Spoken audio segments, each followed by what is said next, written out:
Ouais, salut les amis. Toujours dans la fête de Johnny Pacheco.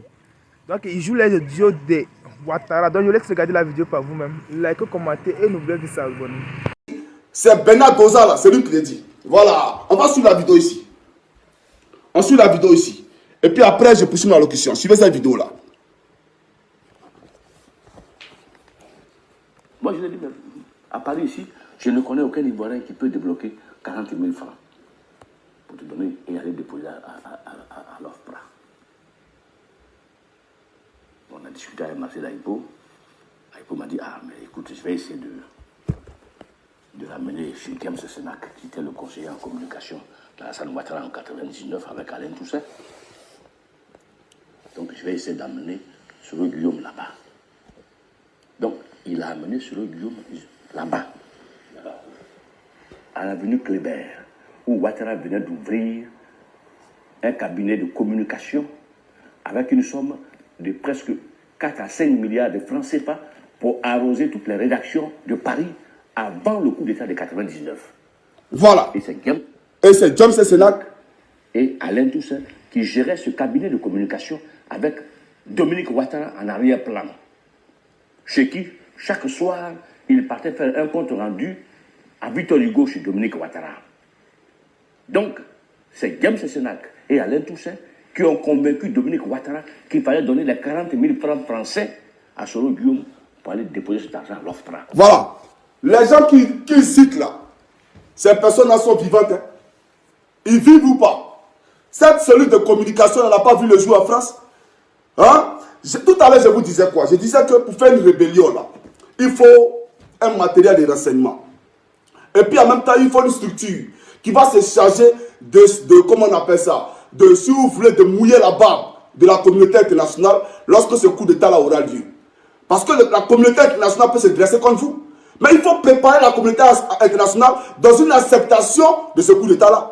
Voilà la réalité. Donc, est-ce que Ouattara n'a pas ouvert un cabinet pour pouvoir parer à cette éventualité-là? Et puis lui, il va nous dire qu'il était assis en France, il ne savait pas, et puis il y a eu un coup d'État. Donc, qu'il prenne les Ivoiriens au sérieux.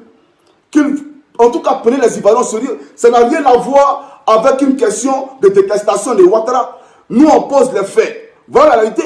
Si, à partir du fait qu'à la CPI, là, vos simples témoignages peuvent incriminer Gbagbo, mais nous, on veut remonter aussi dans l'histoire.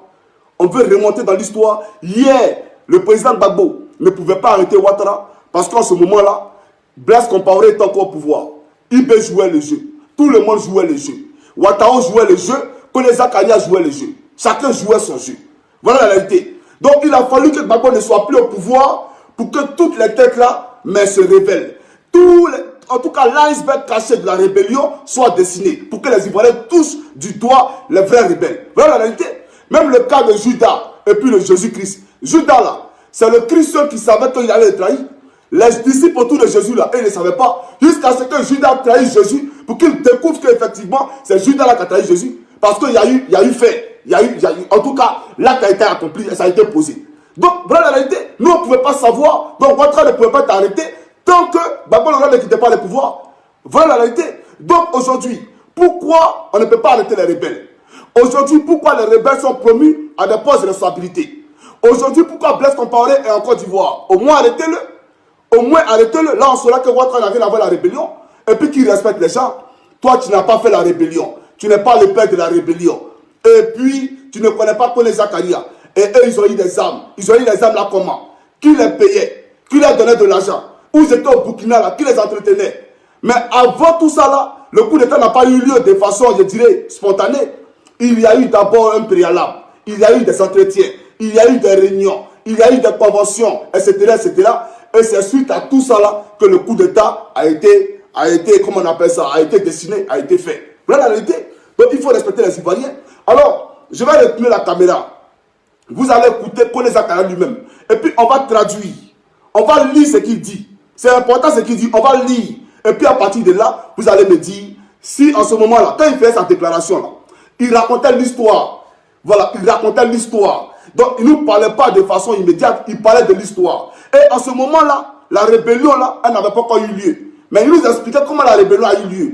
Où ils étaient, où ils ont pris des armes, qui leur a donné de la nourriture, etc., etc. Donc ça veut dire qu'en ce moment-là, il y avait un financier. Ça veut dire qu'en ce moment-là, il y avait quelqu'un qui était derrière, qui servait en tout cas, mais qui faisait la commission, etc., etc. Donc on va l'écouter et puis après, Johnny Pacheco va poser son allocution. Ça, c'est Africa Peu de Côte d'Ivoire. NSA, s'il vous plaît. Je retourne la caméra.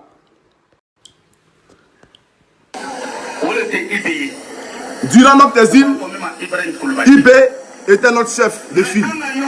Nous sommes tous d'accord, nous nous sommes tous mis d'accord qu'il ne serait pas candidat aux élections présidentielles. Même si Gbagbo était tué, c'est quelqu'un. Nous avions prévu la mise sur pied d'un conseil de sécurité présidé par IB, la participation de la France. Moi, Pone Zakaria, j'étais chargé de recruter des gendarmes, policiers et militaires pour le compte de la rébellion.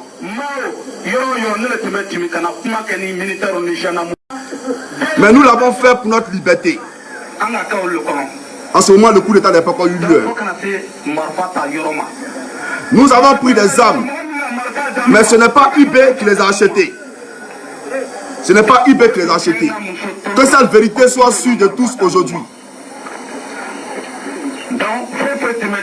Lorsque nous étions en exil, j'étais le tuteur de tous les groupes. J'étais prêt à mourir pour mes frères.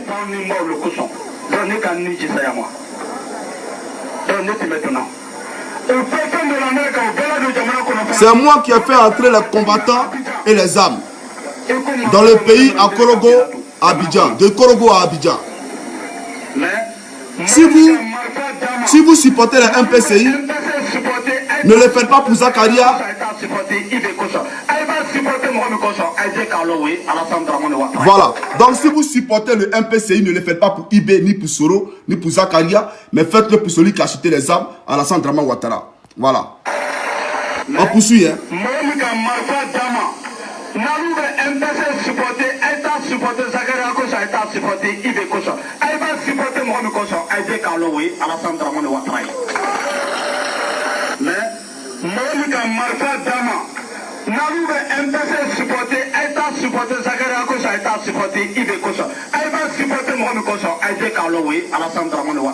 Voilà, maintenant écoutez ce qui suit. Lorsque nous étions en exil, c'est Alassane qui s'occupait de nous. Lorsque nous étions en exil, c'est Alassane qui s'occupait de nous. Il nous apportait régulièrement du riz.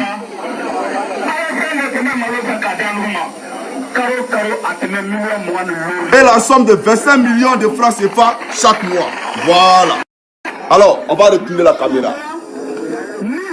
Il y a un type qui dit, tu as signalé mon compte, tu peux signaler comme ça là. Plaisantin. Tu es un grand plaisantin. Associez-vous, vous les LDL. Voilà. Puis signaler. Cette page-là, vous ne pourrez jamais supprimer cette page-là.